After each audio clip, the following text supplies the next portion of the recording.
Hey everybody, welcome to Love and Reload, the voice of the relocation industry. I am your host, Ben Cross, and I'm so blessed and honored to be coming to you live right now from Anywhere headquarters in New Jersey. Although, Matt, maybe that's with Matt Tebbe right now, CEO of Cartus. What's going on, Matt? How you doing? It's excellent to be here with you, Ben. Thank you. Thank you for making the trip down. Do I need to change the name, the nomenclature from Anywhere headquarters to something else? I guess we're technically Compass International Holdings Nice. headquarters Got a or ring second to it. headquarters. So All right. we've got here and we've got New York City. Nice. This is awesome. This is cool. I'm loving the digs too. I see the branding everywhere. It's really cool. It's a cool office. I get to go to all these really cool offices and see all the kind of the culture and the different branding and the way people do things. And you really get to learn a lot about a company. Yeah, it's my first time at this building. I was interviewing for the role I'm in now, and this huge building, all these like prestigious real estate brands. It was really like overwhelming to be able to come here. Yeah, I feel like that too. As I'm walking around here, like people are looking at me and I'm like looking at them and I'm like, they're like, who are you? I'm like, I don't know, who are you? But I feel like there's a lot of important people in this building right now, so I hope you get to meet some of them. Yeah, this is really cool though. We're going to be getting to the comments, y'all. Hit that like button. We're going to be talking to Matt today a little bit about Cartus strategy for 2026. We're going to be talking about the Compass Anywhere merger and what's going on here for let's see, am I on mute here?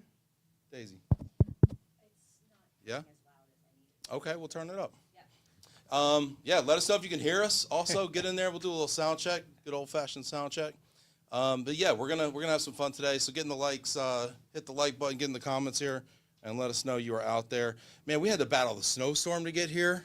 It wasn't supposed to be here, right? We were going to be up in Cartus's headquarters in Danbury, and Yeah. then Dallas, of all places, gets canceled because of snow. My kids are not going to school tomorrow either. That's 3 days in a row off. That's how bad we got That's hit. why you're here. That's why you're. Yeah, exactly. I had to get out of Dodge for sure. Yeah. So get in the comments, y'all. Let us know. We're good. We're good out there. Yeah. So we're gonna be talking about this merger and everything too. I got to ask you. I'm just gonna get right into it.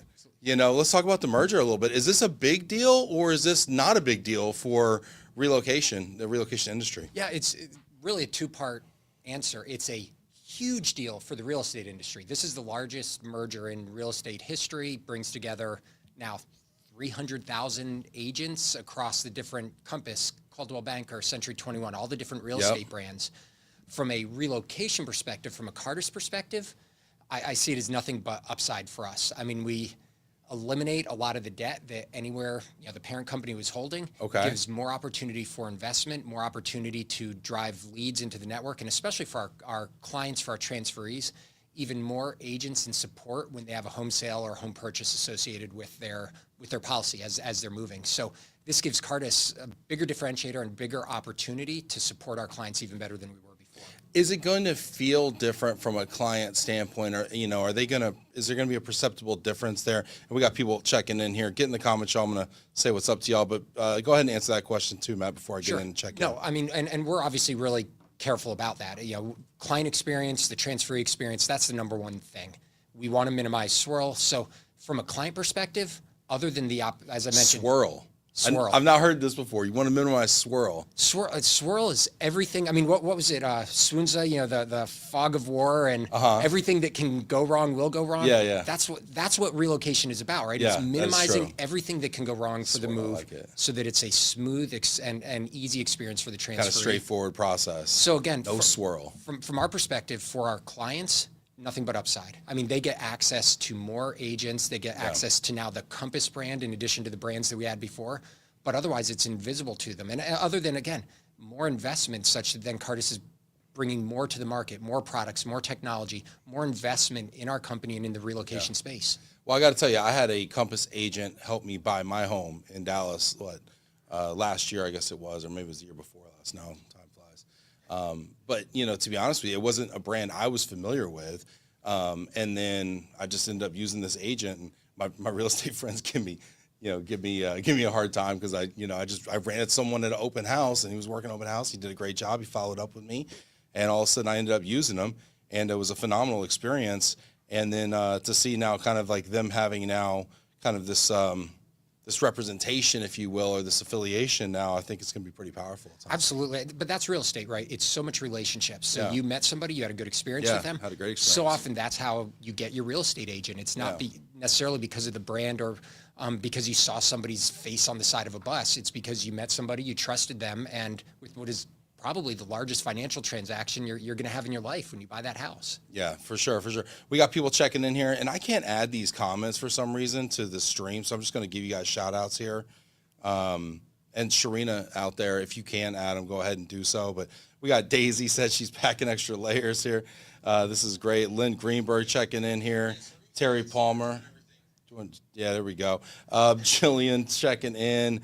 Lavonna Phillips tuning in from cold and snowy Wisconsin. How are we all in the same storm?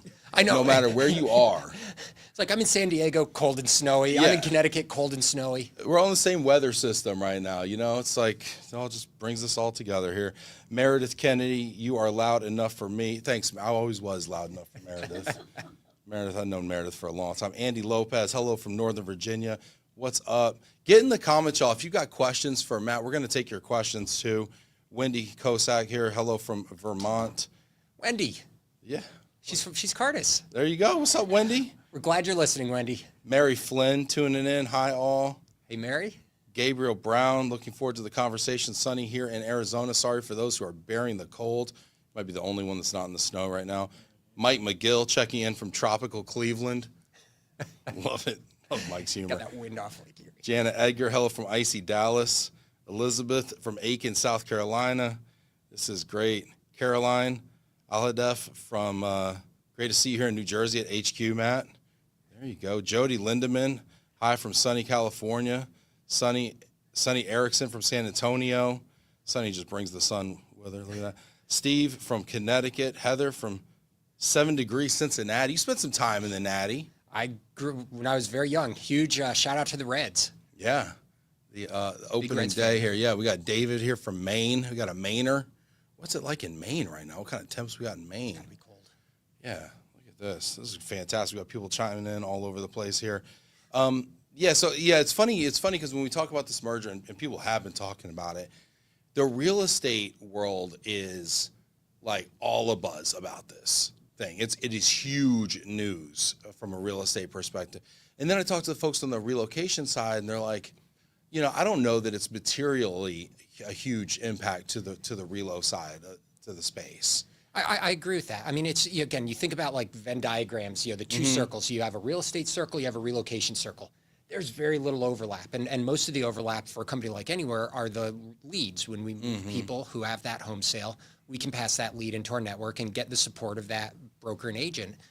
But the rest of the circle is everything else that we do as a relocation company. So ultimately, from a real estate perspective, there's not a huge amount of overlap. So that's why I say it's huge in the real estate market. I mean, Compass is going to have, it's estimated as much as 1 in 4 real estate, home sales in the U.S. is going to go through a Compass agent. Wow, 1 in You're 4. part of the, so almost 25% market And share. that's including with the new with brands all the new as well. brands. So Okay, gotcha. collectively across Compass International Holdings, as much as one, and That's again, huge it market ranges share. from 1 in 5 to 1 in 4. Yeah. But for a fragmented market, that's a huge consolidation. And you can read online. I mean, Compass has a very distinct point of view with regards to how they want to list and how they feel about things versus Zillow and NAR and the traditional MLSs. So this is, I mean, it's almost like a culture war within the real estate space between Compass's point of view and Zillow's point of view.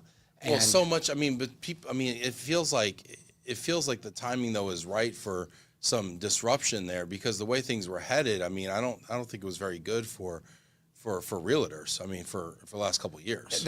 well, I mean, the market has continued to be really difficult. There's legislation that's being proposed by the Trump administration to try to sort of jumpstart the real estate market, banning institutional investors and, obviously trying to lower interest about rates. that, So TBD how much impact that will have. But to your point, Ben, there's definitely recognition that the real estate market, I mean, is suffering as much as it was back in 2008 when the mortgage bubble burst. And so this has been years of just high prices, low inventory, and that makes it a very difficult environment to operate in. Yeah, and transaction volumes have been kind of at an all-time low for the last lows, couple years, right? And it kind of reminds me a little bit, though.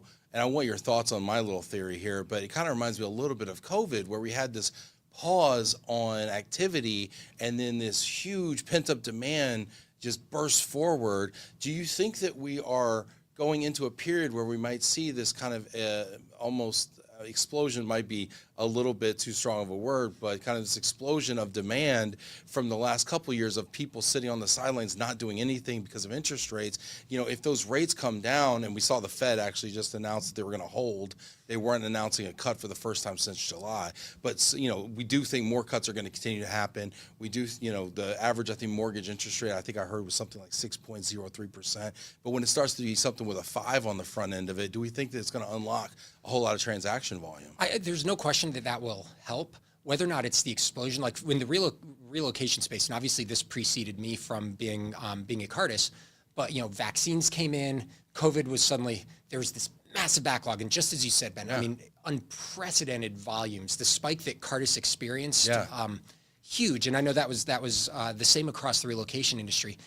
The problem is interest rates drop a quarter at a time, or maybe a half point if you're lucky. Yeah, if you're lucky. So it's not where it was almost like binary with COVID. We went from not having vaccines to having vaccines, and now all of a sudden the world opened back up. Yeah. I think it's going to be a lot more gradual in Yeah. the real estate space. And gradual is not necessarily a bad thing, right? Because that market was so frothy that, like, 60 offers on a house, I mean, it was almost too crazy. Especially when when you're getting a 2-3% interest rate too, and that's the thing. I mean, a 5 is definitely better than a 6 for the interest rates, but there's still a lot of people that have those golden handcuffs of 2.5, and we see that in the relocation space. Not as many people necessarily want to immediately sell their house to go from a 2% interest rate to a 6% interest rate. So we see a lot of times where they could sell, and they're like, well, I'm going to rent for the next 6 months, or I'm going to wait and see before I sell, because they're waiting for that 5, or they're waiting to at least get closer to where they're at. Yeah. Get in the comments, y'all. I want to hear your thoughts on our real estate theories here, what's going on in the market. Dust off your crystal ball and weigh in the comments here. We see some really smart people and some other ones too in the comments. So feel free to chime in. Listen, we're very egalitarian here. We don't, no IQ required. Get in these comments. This is all under the headline of free advice. Get what you pay for. Let's see here. We got people checking in. Teresa House, sorry, it's 66 here. Are you in, oh, you're in California. That's right, Teresa. Jeremy Day, San Diego, and Sunny. Sorry, everyone else. Yeah, thanks, Jeremy. Yeah, the Californians are like the only people doing well right now. Karen Wilkes, hello from warm Connecticut. Hey, Karen. Yeah, it's 19 And I didn't give here. Jody a shout out. How did Jody also? Kathleen Baker checking in from cold Dallas. Jesse Marshall from snowy New York. Look at the weather. We're all Jesse, getting old. we've got the Cartus weather. team here on the on the fans. Look at this. Bob Rosing. Cleveland could walk to Canada right now. There we go. There's some foreign policy for you. Brad Hamlin, what up from Detroit? Hey, Brad, how you doing? Hosea, look at this. Hello, Matt. Congratulations on the merger. Also, pleasure to meet you. John Poklemba. Poklemba, you got it? Yeah. John and I were on a panel together in Houston a long time ago. Nice. Hello from Connecticut. Glad to see you together in person. Elizabeth checking in. Let's see here. Oh, we got a question. Ben Cross asked Matthew Tebbe to tell you a little bit about our new GATE product, Global Automated Tax Engine. Shameless plug request from Beth Shadle. All right, Matt, let's see. Tell us about your GATE product. Our GATE product is through a partnership that we have with Certino, and this is about international tax gross-ups, so helping companies better manage their taxes without necessarily needing the Big Four to do it. So it's a very cost-effective way to get you a 90-95% solution. Oh, wow. To understand what the tax implications are going to be with some of the international moves. So it's a fabulous product, as I mentioned, something that we're able to bring to market very quickly because of our partnership with Certino. And that's something in general, at some point we'll get off real estate and get back to relocation, but part of Cartus's strategy is not necessarily, we don't need to build it all ourselves, right? There's so many good tools that are out there that our clients can benefit from. So how can we leverage those more effectively? So GATE spawned from that theory. Let's focus more on how we can get partnerships, how we can get 80-20 even, something that hits most of the market, even if it's not going to meet every single client's very specific needs. And then the beauty with GATE is we keep introducing more countries into it, so more and more, so we can meet their needs depending on where they're moving their transferees to. So you're okay. So this is not just a U.S. product, then. Yeah, no. This is the whole point is to help clients as they're moving their transferees internationally. So to understand tax gross ups, to understand those tax implications. Again, having been it through an international move, I didn't understand. I mean, we hired Deloitte to handle it when I was moving, because that's you need somebody who really understands it. And so this product allows Cartus to provide that expertise. I like it. I like it. Very innovative. I like what you're saying there too about kind of, you know, jointly working on these solutions, right, and finding these kind of strategic partners to engineer these things. Because so often I see, you know, whether it be an RMC or, you know, other types of providers, and they feel like they have to build it all themselves. They feel like they have to be the smartest person in the room and have all the answers, right, and develop it in house. And that was literally what I inherited with Cartus. And it's not bad in that obviously whatever's built is absolutely fit for purpose for the mobility space, but it takes a really long time. You're doing a lot of customizations and one-offs, and it's really expensive. You know, I'm much more interested in how we can get more product into the market quickly, and we're going to do that by partnering with people who have already built it. So, you know, if I can just configure 20% versus build 100%, much rather configure 20%. Well, and there's so much institutional knowledge that you can leverage in the provider, right? Because they have such deep knowledge in that space. Absolutely. I mean, we're doing a partnership with Topia. Same thing around cost projections, helping clients better understand what is the move going to cost before I actually relocate this person. And, you know, right now, Equus is the primary provider of that software, but there's a lot of opportunity there. Cartus is bringing that, you know, our 70 years of domain knowledge into helping design this product and bring something to market that we think is going to be better. Yeah, really interesting. And I love having this conversation about differentiation. Get in the comments, y'all. Hit that like button. Let everyone know we're out there. We got a whole bunch of people watching at home, checking in with the weather and everything. Yeah, let us know what's on your mind if you got questions for Matt or myself. But I want to talk about differentiation a little bit. You know, because you come into this industry, and I still kind of consider you an outsider in this industry, right? You've been with us now for 2.5 years, I think it is, right? But you still bring a lot of, I think, fresh perspectives, you know, from the outside looking in. You know, what is the opportunity to differentiate, you know, a company that's, you know, such a traditional brand as Cartus, right? I mean, such a big name in this space, right? I mean, what's the opportunity there to differentiate, you know, a company like that? Sure, and even before talking about differentiation, I mean, the reality that we've been around 70 years, there's a lot of people who've been in mobility, as you're saying, for a very long time, and there's a lot of very long memories. So it's not just differentiating Cartus, it's actually helping people understand that the Cartus from 5, 10, 15 years ago is not the same Cartus as today. Yeah. And that's through the partnerships, that's through the investments we're making in our technology. It's through the value-added services. You know, I did an exercise with my team when I first came in the first couple of weeks I was here, you know, what are Cartus's differentiators? Got 14 different answers. Yeah. You know, I'm very curious about that exercise. Like, what do you do, like, right when you come into a job like this? And how does that work, you know? Yeah, because, I mean, this is an industry, we are a white glove service industry. You know, we will move CEOs, we'll provide whatever services you want, and yet more and more often we're competing on price. You know, we're viewed as a commodity. Yeah. Business school would tell you those two things shouldn't align. You don't want to, yeah. You're either providing a customized service and it's being paid for appropriately, or you are a commodity, you're not differentiated, and you're competing on price.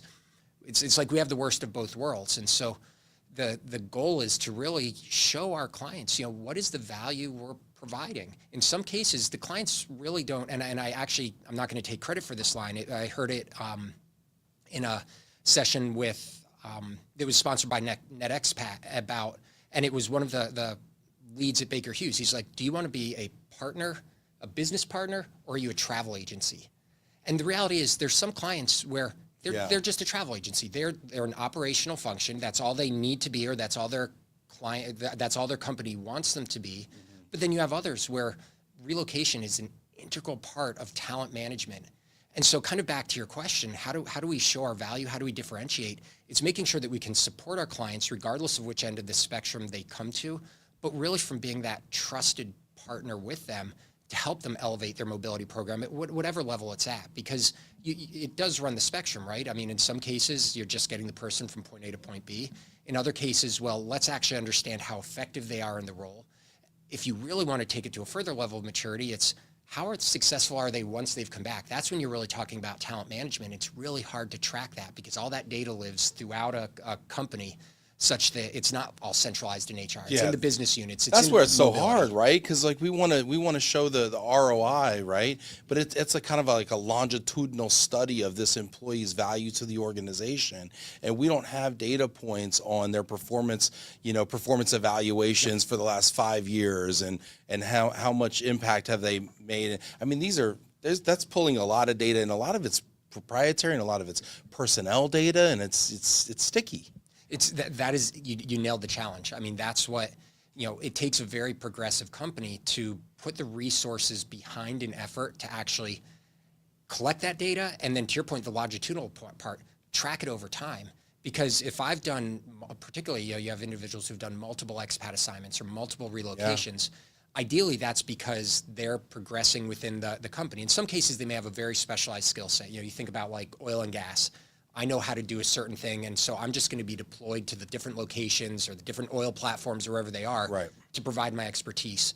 But the other side of that is the talent progression. We see that Ben Cross has real potential in the company, and so we're going to make sure I appreciate that. Well, we'll see how it goes. We're going to track it over time. We're going to track it over time. But that's one data point. But it's giving the assignments so that you can grow within the company and ideally take on bigger, more complex roles. And it's all towards, the whole thing is, sometimes I think we in mobility lose track of the fact that getting you from point A to point B isn't the outcome.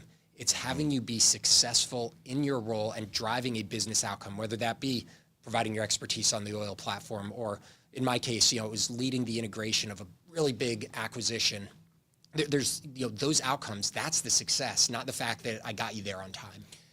Yeah, it's so valid. And and I hear this all the time, talking to folks in our space that really get it. But then the question is, how do we move there, right? How do we get there? Are we not having the right conversations? Are we not marketing ourselves correctly as an industry? I mean, I was on a working group with Work. What, Work? Is it just Work? Work? Okay. Yeah, Work Global. I was on a working group with Work Global to redefine what our value proposition is as an industry. And there's a whole bunch of folks on this, right? And I think we're still working on it. But it's like, what are we missing here, Matt?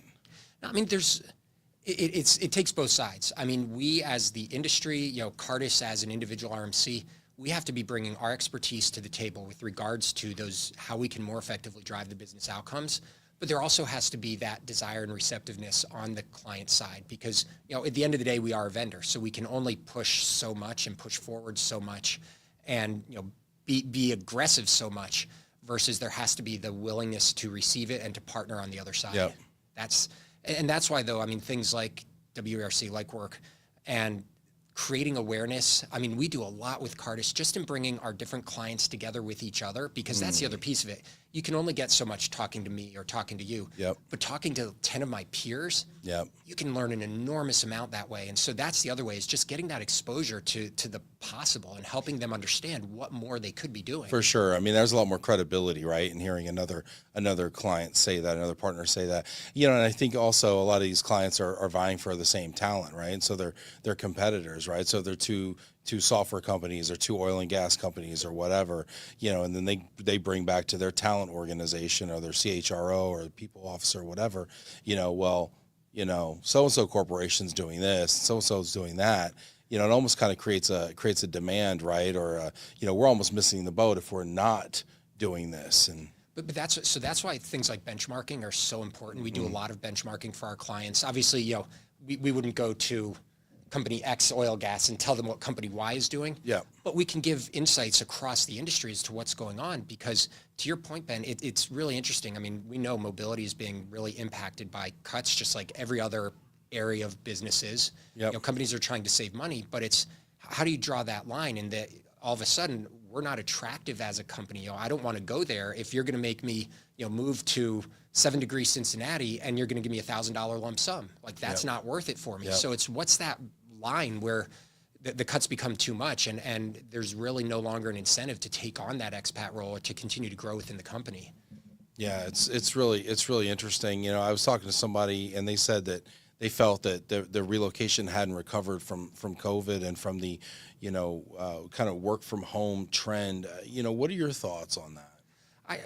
To me, it's less about, has relocation recovered? I mean, there's no question. We can look across the data, like volumes are down versus what they used to be 2019. That isn't necessarily, I think it's a bit of head in the sand to say that it's ever going to go back. There's new technology. I mean, the fact that we're doing all of this virtually and so many people from all over the country are dialing in from their homes. Yeah. We don't necessarily need people in person as much as they used to. And again, back to the cost cutting. So I think it's naive to say that we haven't recovered. The question is, what is the industry doing to adapt? Yeah. I think Cartus is doing a great job of meeting our clients where they are, recognizing that it's not the traditional expat move. Yes, there's, you're always going to have those top of the heap that get their home sale, that get the white glove service, that get whatever they want as they're being relocated. But we're seeing a lot more one-way moves, short-term moves, a lot more companies where business travel is falling into the mobility space. Yeah, that's a great point. You have to redefine what it is you're trying to do, and Cartus has done a great job of that, so that no matter what your needs are as a client, we can support that type of move or that type of relocation. How do the services that a Cartus offers have to change in order to meet the different needs of that evolving customer type? Because you're right. I've talked to global mobility managers who now they own their work from home policy. Now they own the remote work policy. Now they own business travel. They own immigration, and global mobility have been sitting together now, right? I mean, so many things are getting kind of lumped into global mobility, which strategically is great for us, right? Especially with all these geopolitical things that keep cropping up every year, right? Those are great. But they make us important. They make our clients important, right? We always want to be in the room. Well, now we're in the room. Like, hey, what do we do, right? Yep. But how do the services evolve? It's so on one side of it, it's making sure that we're evolving not just our consulting services, but just the understanding that, and then, you rattle off a number of names of our account managers who are on the phone. They're keeping track of what's going on in their industries for their clients so that they can be that trusted partner. They can provide the advice. So that's one piece of it, is just staying across what's happening. The other piece, though, back to what I was saying, as far as adjusting the moves, we're seeing a lot of clients using our benefits builder platform. Mm-hmm. So they're going to Core Flex. They're going to really having, rather than a set menu of, here's your relocation, here's what you get. That's what I got when I moved. It was just, here's your policy. Here's your policy. Yeah. Really focusing more on flexibility. So it's having that flexibility. And then the third piece is just having the technology to support it. We know there's a lot more lump sums happening. So having technology that automates that process to make it easier and more affordable for the clients, and obviously easier for us as the RMC to deliver the service. Yeah, because those lump sums require a lot of work, and there's not a lot there to do sometimes. Let's see here. We got people in the comments here. Get in the comments here. We got Jody Lindemann saying Cartus is representing in the comments. Fans of Matt and Ben. Appreciate you, Jody. David Yakum checking in. Are you in San Diego also? Got a lot of San Diegans out here. Man, my LinkedIn keeps crashing here. I don't know if it's my internet or not. If we got any questions in there too, Daisy, let me know, because I'm trying to keep up here. Yeah, we got a ton of people watching, but it keeps crashing. You're breaking the internet, We're breaking Matt. the internet. Yeah, seriously, you're breaking the internet over here. Let's see here, Daisy, get me on the Wi-Fi if you would. Here, we're gonna make sure we get everybody's comments and everything in here. Yeah, because I want to keep talking about the strategy thing. I think you're in such a kind of a cool seat to be able to kind of talk to us a little bit about this. And while we're getting that going, I kind of want to ask you on like a personal note. It was funny. I was telling my dad that I was coming here to do this, right? He's like, "Oh man, that's like such a cool thing. It's such a big deal, because he knows that, I have a long history, with Cartus, with, being a service provider for Cartus, in a couple of my past lifetimes. And I was actually just meeting with somebody else in your team earlier today, and I was telling him what a big deal it was for me earlier in my career to have Cartus as a client partner, for me. And he's like, "Man, it's such a big deal." And Cartus has like this this amazing brand, right, and this amazing reputation, And I'm just kind of curious, just on a personal level, what it's like for you to kind of come in here and take this role, and what that's been like for you. It truly has been amazing. I've worked at other companies where it was like a reclamation project. Coming to Cartus to have the culture that we have, the brand recognition and strength that we have, and just, I mean, 70 years of history, like that's a dream role to walk into. It's like, how can we take a good company and make it better versus, oh, we're on the downward spiral and just trying to minimize the damage. That hasn't been it at all. And we're seeing that in the results. I mean, we're taking a good company and we're really focusing on sales. We're focusing on our value. And we're growing in an industry that is in decline. And so it's really, really exciting to be part of that. That doesn't make it easy by any means. Yeah. I mean, because I mean, there's also pressure with that too, because you got something that's going great and it's working, right? And it's, I mean, it's a lot on the team. You know, I mean, there's a lot of us listening, and the team works really, really hard to support our clients, to support our transferees, especially while we're going through these changes.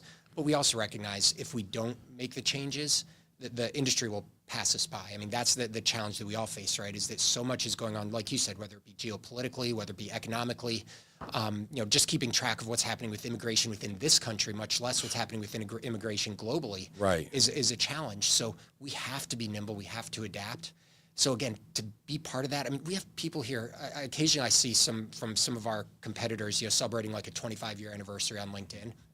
We're doing stuff like that almost weekly. We have people who've been with us 30, 40, 50 years. And that's the expertise that we bring. But at the same time, making sure that we are hiring new people in and bringing that balance of fresh perspective, as well as the deep subject matter expertise. Again, that's the beauty of Cartus, is that I came into an environment where we have both of that. And so it's been nothing but great. Yeah.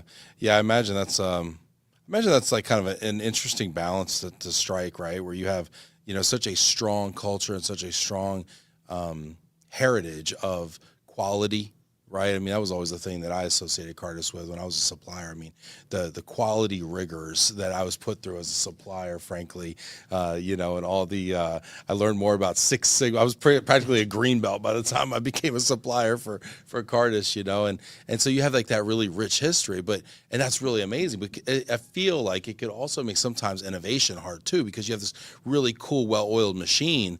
But now to innovate, sometimes you got to break it a little bit too. I think, how does that again, work? It preceded me. I do think Cartus got into trouble with that sort of we're the 500-pound gorilla, and so you'll do what we want versus certainly, and this is going back to like the 2010s. So I talked about the long histories and the long memories. I think there are people that still have that perception of the Cartus of 2015 versus the Cartus of 2026, which is, you know, finding that balance where we can't customize code for every single client. Like that's just not a viable business model, but we absolutely want to be configurable. And as I said, meet you where your needs are for your program. So it's really, a lot of it is finding the right balance, but making sure that we have technology that can support that configuration. Yeah. Really cool. We got people checking in. Get in the comments, y'all, if you got questions for Matt. I've got my internet hooked up now. I'm not on the Wi-Fi. I'm on the Wi-Fi now. Appreciate you, Daisy. Karen Gerba checked in. Can't wait to hear what's up. Richard Majewski checking in from London town. What's up, Richard? Mary Flynn, great points, Matt. Look at Mary. Heather, look at this.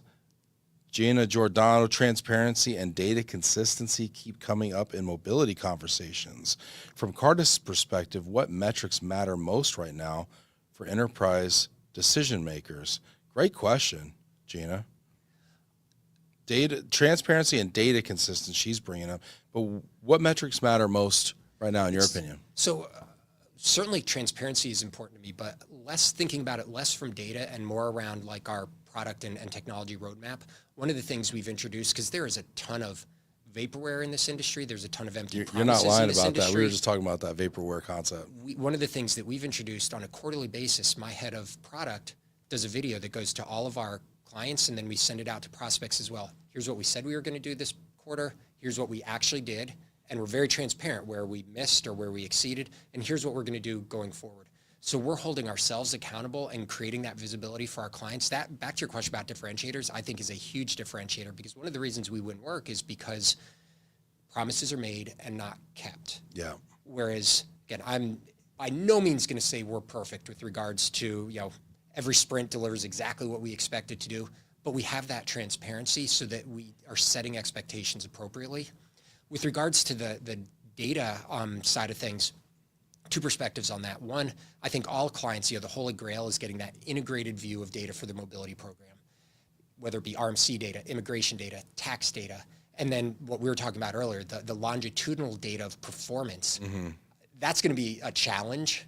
I do think companies like Cartus are very well positioned, though, to provide the other three. We have the platform, we have all the move data, so then partnering with the tax provider, if they're not using Gate, or partnering with the immigration provider to get all that data so that the clients have at least as much of a singular view of the data as they can.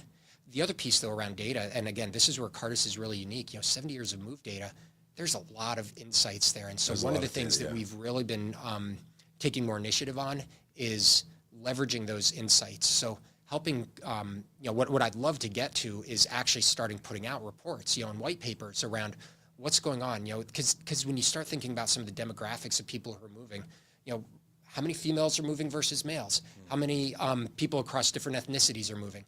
Different age strata. So really starting to look at what that is, because that's really valuable data. Back to what we were talking about with regards to how do I better position my mobility program? And honestly, how do you keep it fair? If we find that we're moving 98% 50 to 60-year-old white men, they want to look at your mobility program to bring more diversity into it and to better leverage the talent you have in your organization. What kind of demographic trends are you seeing? To be candid, we haven't done, so I don't want to misspeak or say anything. We love wild conjecture here, okay? and nobody, after the show's over, nobody goes back and fact checks anybody. We're just on to the next one, okay? No, so just don't worry. I'm not going to make up any stats, but what I will say, there's no question we as an industry have to recognize that the traditional, call it Gen X, Gen Y, that have been moved, that haven't necessarily grown up technology native, certainly that haven't grown up AI native, they're going to start fading out, and we're going to move more of the millennials and the alphas and people who do want to, use their phone for the majority of their move, or who are expecting AI to be an integral part of giving them the information, whether it be around their destination. That to me is the shift that again, Cartus is actively working on, and that I think we as an industry need to be aware of. It's what does an actual move process look like as the demographics change? Do we need to TikTokify our relocation consulting process and give them 30-second videos throughout the process?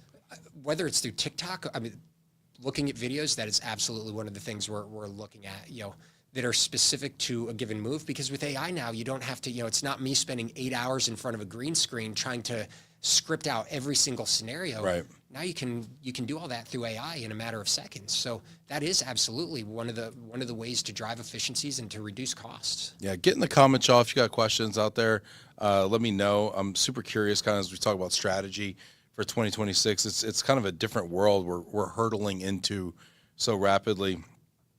We got some questions coming in here. Keep those questions coming. We got about 10 minutes. We can take some questions here. Karen Wilkes said, if you look ahead 5 years, what does, quote, best in class mobility look like in an AI enabled world? Well, at the end of the day, no matter what so AI is a tool, all our products and services ultimately are tools all to get that business outcome. So best in class is you are continuing to drive business outcomes, but doing it through the right mix of technology, price, and services in order to get there. So again, in terms of the core functionality of what we as an RMC do, it's how do we do it more effectively? So I'm not going to begin to, given how fast, you think 5 years ago, what was oh my AI God. 5 years ago versus what it's at now? I can't even begin to project what 5 years from now looks like. It's either going to be, the AGI, the general intelligence, or it's going to be such slop, because to get there 5 years from now, the AI has just been trained on its own AI garbage. It feels like a lot of slop. There's a lot of slop right now out there. There's a lot of garbage out there. Yeah. And so that's the other challenge, I guess, is, especially to Karen's question about, AI enabled, it's making sure it's right. Well, because there's two schools of thought here. You talked earlier about vaporware, right? And I go on LinkedIn and my dad sent me a meme, right? And he's like, you should do an AI one of these for you, And I'm like, this looks like garbage, Dad. Like, why would I want to, what am I racing to keep up with here? Do I really want this to be my brand? Do I want to put AI slop out there, right? And it feels like there's a race to put as much AI slop out there in the marketplace, just like there kind of feels like there's a race to put as much relocation software out there in the marketplace. Some of it's not even real. Some of it, I mean, well, gosh, on both sides, right? Whether we're talking AI headshots, or we're talking, vaporware for lump sum, right? It's like there's so much slop going on out there. And so it's like there's almost two schools of thought. There's like, okay, I can participate in this AI arms race that's frankly 80% junk, or I can, and that may be the wrong characterization, but it's my podcast. I'll do what I want. Or I can kind of stick to my knitting and say, hey, we are a service first, human first kind of organization, but everybody's not going to get it. It's not for everybody. And we may be a little, viewed as a little archaic or something, whatever, but we're going to go after the business that's good business, that's, that values who we are, I mean, what are your thoughts on those, or am I oversimplifying that dichotomy? No, so I think that the challenge is, part of it is willingness to pay. And so to get what you're describing, that little niche, clients have to be willing to pay, because the way we're going, as well as the expectations, I mean, it's, fundamentally, how do RMCs make money? We make money through the fees and the services we provide. Right. So if a client isn't willing to pay for those, either they have to go somewhere else to get it cheaper, or we as an RMC have to figure out a way to deliver it at the price point they're willing to pay. Where I do see things going is, AI becomes more and more ingrained, and more technology, more automation, more efficiency. That's at, a low price point. Or you want the white glove service, and you want that one-to-one consultant, or you want the premier executive, okay, but it comes at this price point. Yeah. And so that way you as a client can choose what you want. But the important thing is giving those options. I think there is just so much AI rubbish out there. And so part of it comes back to, the trend going forward will be authenticity. And I think that the more, we describe ourselves as tech-enabled services business, although the phrase that I heard recently that I really liked is high tech, high touch. And can you be both simultaneously? I think you can at different price points. I don't know that you can be both at a very low price point.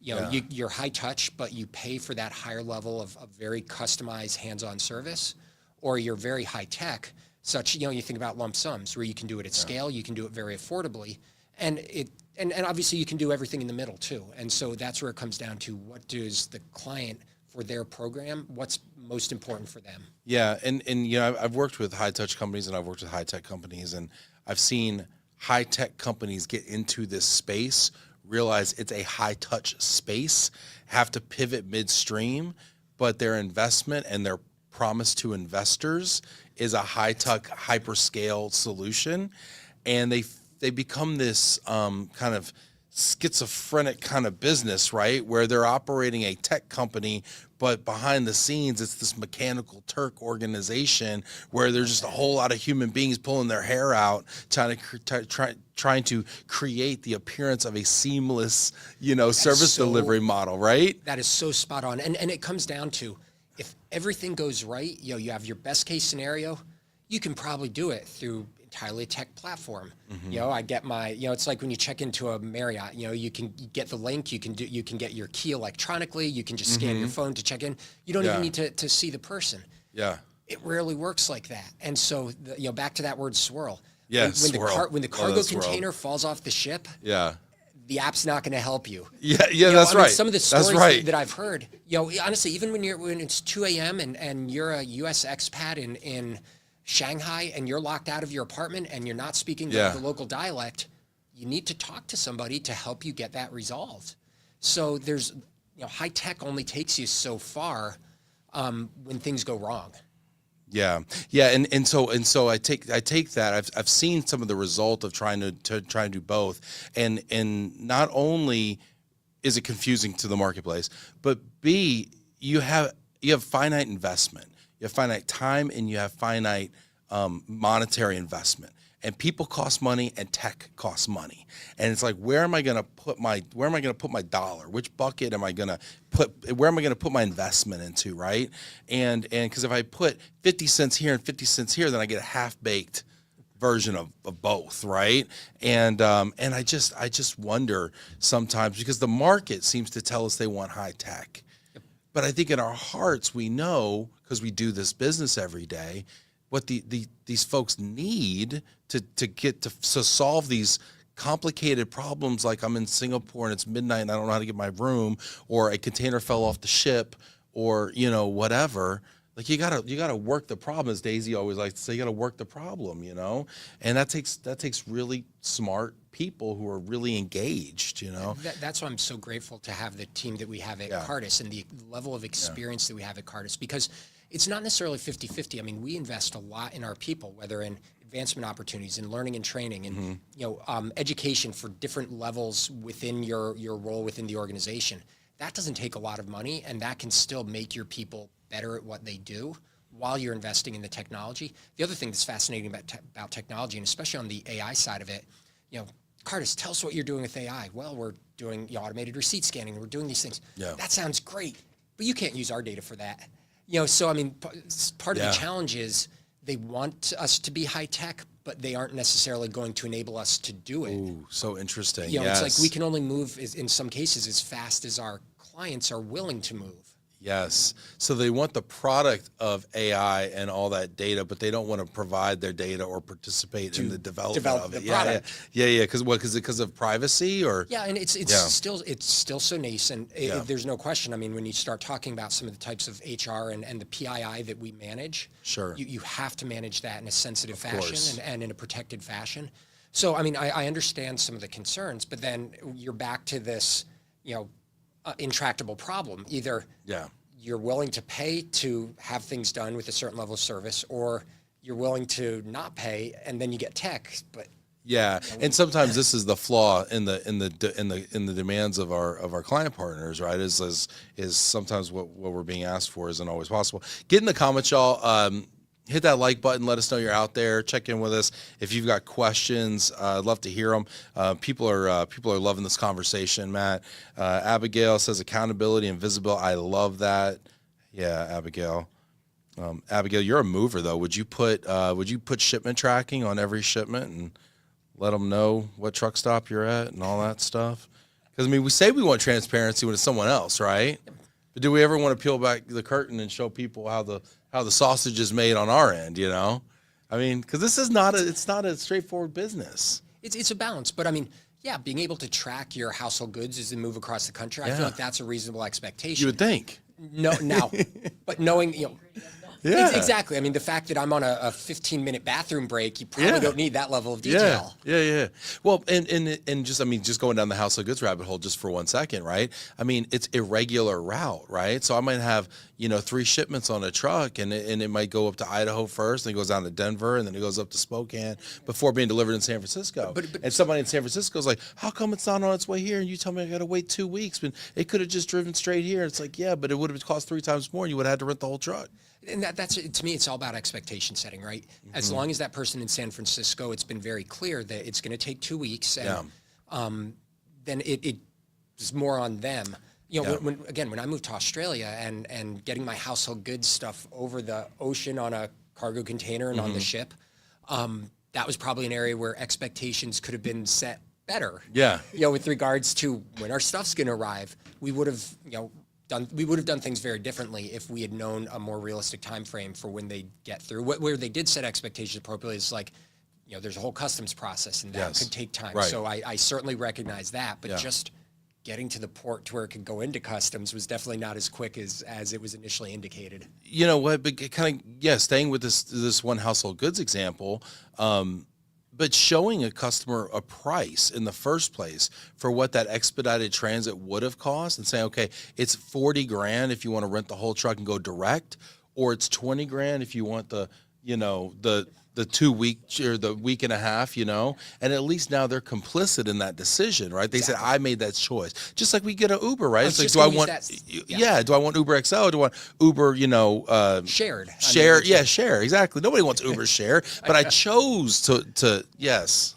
Yep. The options are out there, and you can pick the price point you want. Again, that's truly what we're working towards with Cartus. And maybe we find that 10% of customers actually want to rent the whole truck.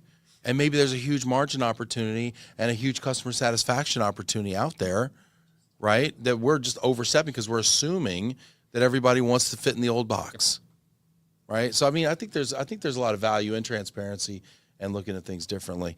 Love the questions and the comments here.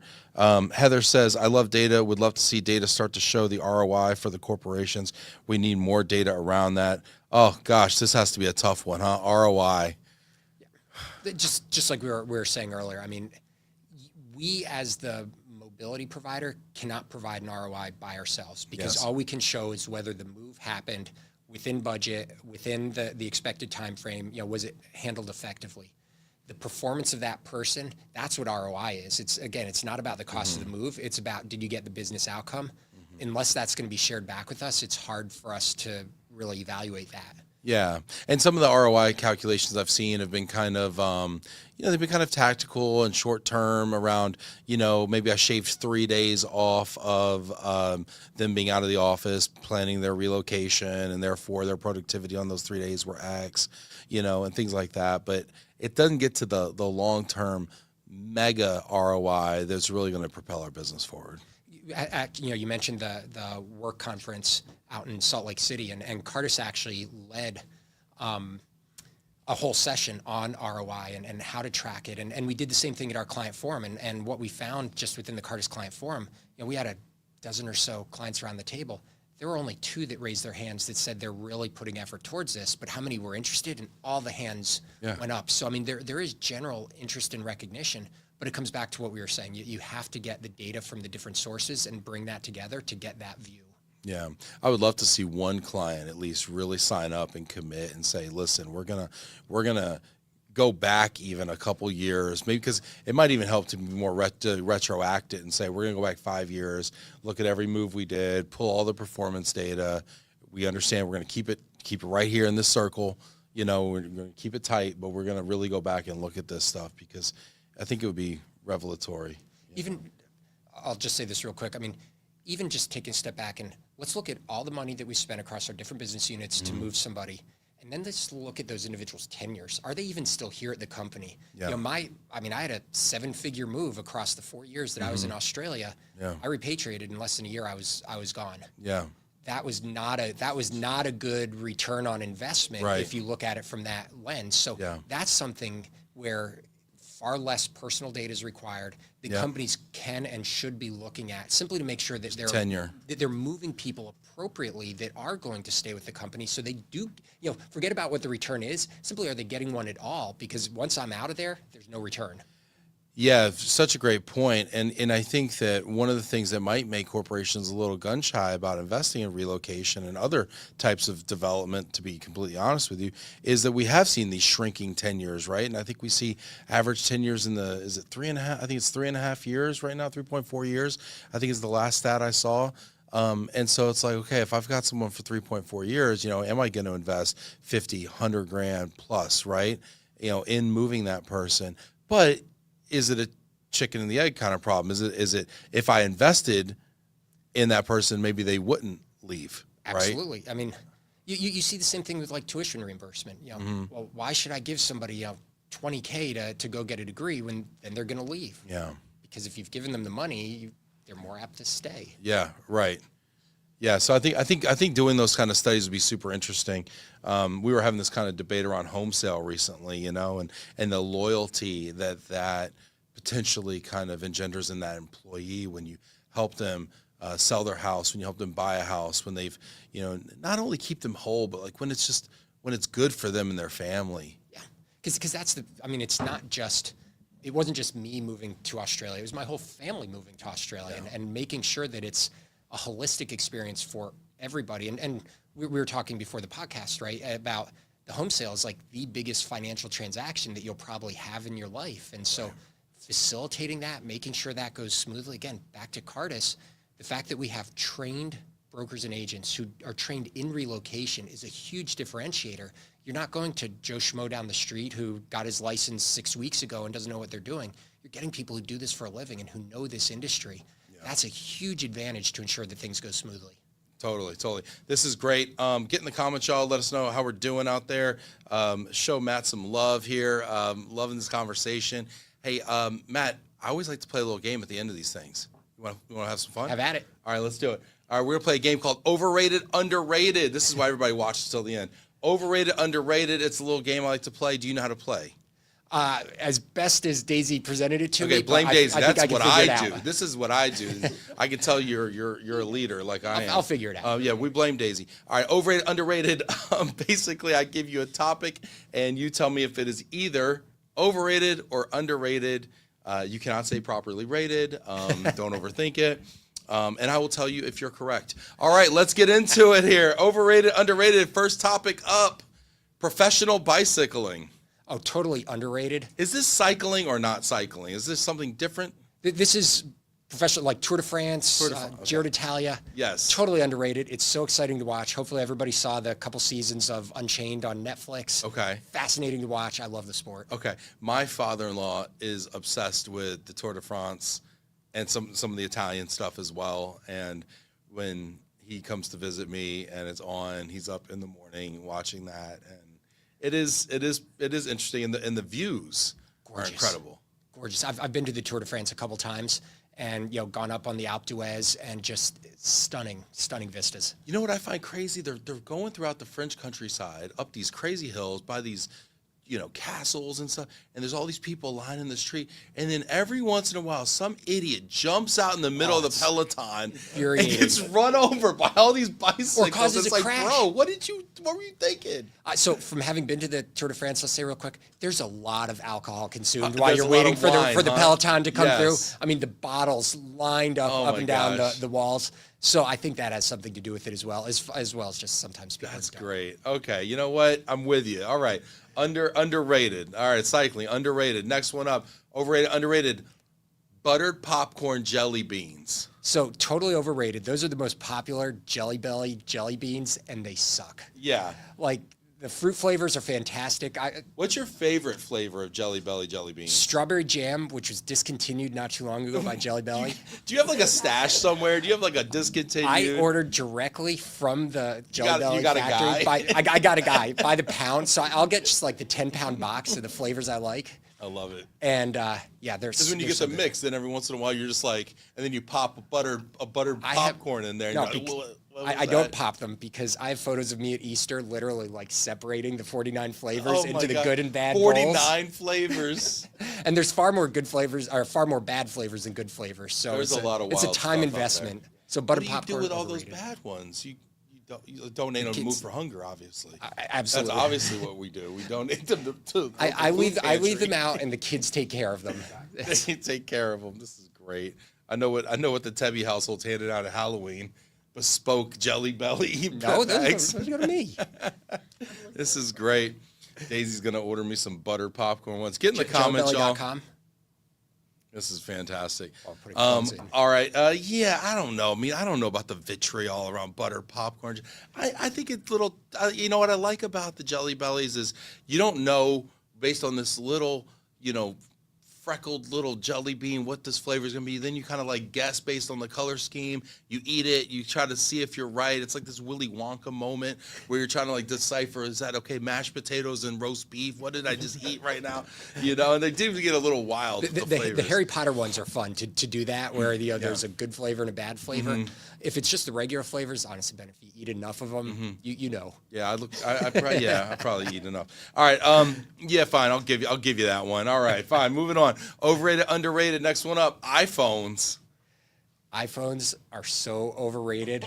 All you iPhone 17 people, oh boy, it comes in mauve. Mauve. Yeah, that's your innovation. Mauve. I'll stick to my 24 Ultra, and every time I hand it to somebody, to get a picture, it's like, this camera's so good.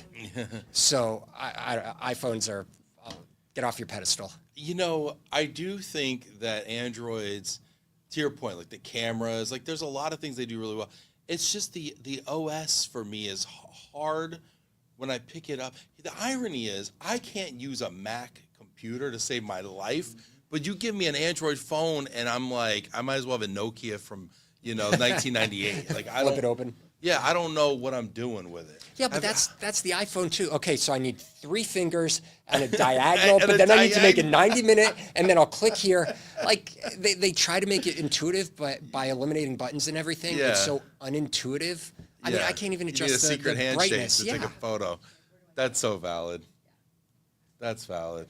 And what about the price point on these things? These phones just get more expensive. More and more expensive. I mean, it's like buying a car. It's Yeah. ridiculous. But I mean, think about when was the last time you used like a SLR camera or even a normal like pocket digital camera? Like everything's on your phone now. So I upgrade mainly for the cameras. I think we all do. I have a DSLR camera at work sitting in our LOVE+RELO studio that probably cost me $3,000 plus lenses plus batteries, and I haven't used it in 2 years. And everything we do is either on these little 4K op spots that show my freckles or on my phone. Yeah, so I'm with you. I don't know. iPhone's overrated. I can't even use an Android. What color is yours, Ben? Black? It's just regular. See, so you It's don't just even have like silver. one of the new colors. I don't. This is a 16. I'll tell you, my screen is jacked though. I did something. I dropped it, and it's got this black death that's creeping along the corner right now. It's not cracked. It's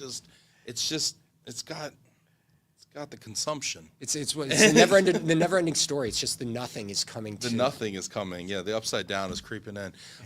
Yeah. Oh, is he getting it, Daisy? I really don't want to give him points for this, Daisy.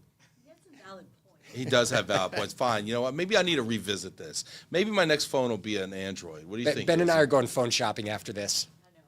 Daisy doesn't like that. It's giving her agita right now. She's thinking about me showing up with an Navigating it Android. is hard, but Yeah. All right. I'll try it out. Fine. Give him a point. Man, he's 3 for 3. 2 of them are sympathy, though. All right. Overrated, underrated. Next one up. Zombie movies.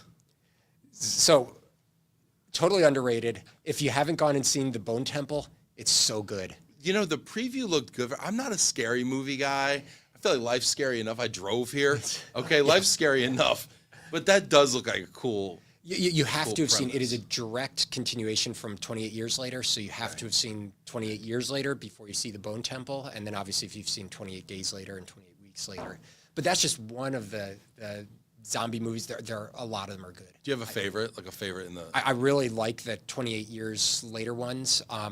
You know, there's the classics, Night of the Dead and Dawn of Yeah. the Dead, and all the old George Romero that I don't think necessarily stand up. I asked somebody this recently. I'm going to see if you have an opinion on this. What is the most likely zombie scenario? Zombie apocalypse, most likely zombie scenario. How does it happen?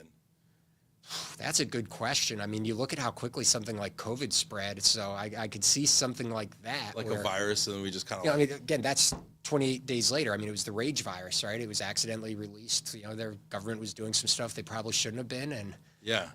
World War Z, another one with Brad Pitt, you know, stuff gets released. Contagion, another great movie, Steven Soderbergh. They're all good. Okay. They're all good. All right. I like it. Blame the government. Blame Daisy and blame the government. I like it. I can get down with this platform here. All right, next one up. Overrated, underrated. Amazon customer service. Totally overrated. Why? It has gotten so bad. So, I mean, you know, Amazon used to be known for its, you know, great, you know, the customers, right? And dealing with, whether through chat or a phone call with Amazon customer service, basically they'll after 30 seconds, they'll give up and just transfer you to someone else. And then you have to start the conversation over, all just to like do a return. And I've ordered stuff. I ordered a pair of sunglasses from Amazon, or sorry, a pair of headphones from Amazon. What was delivered was like literally like 99-cent store. Like somebody had stolen the ones I ordered, replaced it with one, and then you're trying to justify a return that it wasn't you who replaced it. I ordered a pair of running shoes. I got a frying pan.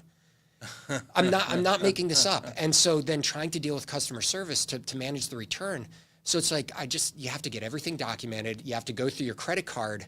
And I'll get off my soapbox, but all that said, I love soapboxes. overrated. No, meanwhile, Amazon just announced they laid off 16,000 people. Maybe they need a few more people inspecting the frying pans and the earphones. over there. I can only imagine the phrase, because I used to very long time ago work at a grocery store, shrink. I mean, that's the loss and the Shrink and stolen. swirl, baby. That's what we're Yeah. talking about these days. And I can only imagine what happens in the warehouses as far as stuff that's taken, stuff that's replaced. Well, like and the this, porch but pirate stuff and like all. I Absolutely. mean, there's just because they did, to your point, have this incredible return policy for so long, and you know when people know that no matter what, they're going to return it or something's lost or, there's a lot of room for fraud. I think that probably creeps No in. question, but then they should recognize that and train their reps to handle it appropriately. I do have a problem with all of these high touch companies out here, and they just send you to chat, which is an AI bot. And if it doesn't fit into these 10 popular questions, you're done. Forget about it. Agent. Yeah. Agent. Yeah, you used to be able to hit 0, and at least I get somebody on the other side of the world. Now I don't even get a human being Yeah. to work the problem.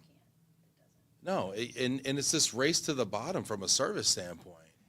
It's awful. That's why I say, I mean, a company that was known for its service, it's just gone off a cliff. Meanwhile, they post, $25 billion a quarter in profits, so it's like you'd figure they could sort it out. I could do a lot with 25 billion. I could figure out a problem or two. Especially with 14,000 fewer employees. I'd get on the phone and answer some questions for $25 billion.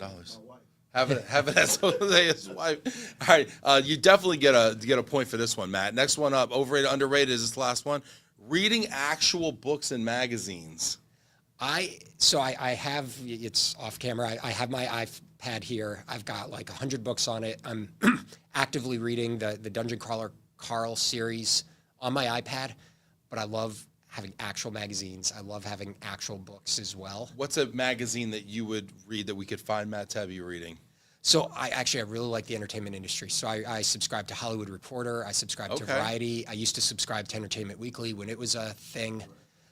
So I love reading that kind of stuff, like about the industry. I mean, I subscribe to Business Week. I subscribe to. And you're getting paper copies of these still? I get paper copies of these. Wow. I love Wired magazine, which is ironic that I still read the paper version of Wired. Wired given that it's, magazine. Yeah. I mean, all about the high tech and how we're moving into the future. So I just I sit at the table, I eat my Cheerios, and I read my magazines in the morning. I love it. I agree. I'm a big fan. My wife's always reading paper books and therefore buying books for my kids. We're a book family. We have a lot of books around. Yeah, there's something to the paper aspect of it. But I will tell you, one of the best presents I got my wife for Christmas, she still hasn't wore the diamond studs I bought her, but there's this little thumb holder for a book that she uses every day. That's awesome. Slides right on your thumb, and it holds the book open so you don't get carpal tunnel when you're great. holding the book. Yeah. So go on Instagram and find yourself one of those for $15. Apparently better than diamond earrings. Definitely get a point for that one, Matt. You're killing it out here, buddy. You're killing it out here. That's our overrated, underrated. Matt, this has been a lot of fun. I know I'm keeping you past time, and you got a lot going on, man. But this has flown by. I know. Is great. It's a lot of fun, dude. This is great. You want to leave us maybe with just the final thought, or anything you want to close with? No, just I obviously appreciate having you on, the opportunity to speak about both Cartus, but where we're going as an industry. I mean, ultimately, it's not just one company, right? It's all of us. It's you with the podcast and how you project what's going on so that it gets more visibility and gets all these diverse voices. So very appreciative of that. And we just need to keep evolving and moving forward if we're going to continue to stay relevant and support the clients and meet their expectations. Yeah, I agree, and I really appreciate you being willing to be out here out front. I think it's so important that the leaders of our industry are willing to kind of come out and be on shows like this and communicate. And I saw some of the videos that you released and some of the stuff that you're doing, and I just think more of us need to do that and be vocal out here. We can't just sit back and point the finger and say, woe is me, to the macro economy, but we have to be out front and be kind of changing the environment a little bit. So yeah, and we see it in the results. So I'm really excited about it. Yeah. Super cool, y'all. Awesome, y'all. Well, thanks so much for tuning in today. We wouldn't have a show without you. Get in the comments here and hit that like button. We're going to try to beat the rush hour getting out of here. So take care, everybody. Thanks, everyone. See you tomorrow. Bye.